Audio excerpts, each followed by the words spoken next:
Assalamu alaikum warahmatullahi wabarakatuh Hajiya. Wa alaikum salam warahmatullahi wabarakatuh. Ibi tí sọ̀rọ̀ gan ti ń rẹ́rìn. Kí ni nǹkan náà ẹ sọ ẹ mọ̀ wọ̀rí ẹ fífi ẹ sọ. Mo kàn love zikri ni. So bí mo ṣe gbọ́ Arabian night yẹn like. Ó dàbí kẹ́ ti. Like seriously. Ṣé ẹ̀yin náà máa ń zikiri nàbẹ́ kan nífẹ̀ẹ́ zikiri? A máa ń ṣe zikri o. Ẹ̀yin náà mọ̀ ṣe gan.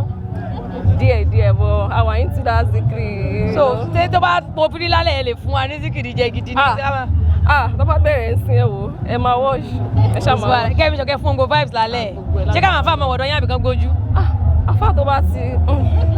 Sówó ni àbíkílẹ̀ tó bẹ́ẹ̀. Mi ò mọ ọ̀tá bá ṣàṣeyẹ nù.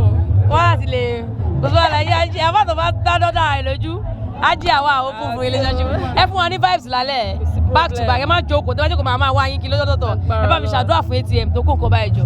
Ọlọ́run á máa fi ọ̀pọ̀ rọ́pò fún wọn like eléyìí tó ṣe yìí ìbẹ̀rẹ̀ oore ni ló máa jẹ́ nínú ayé wọn èyí mi ìtọ́sọ́ máa ṣe ó máa ju lọ lágbára Ọlọ́run àtìlẹ́yìn ànábì wa Muhammad sallallahu alaihi wasallam. Thank you so much. Please do have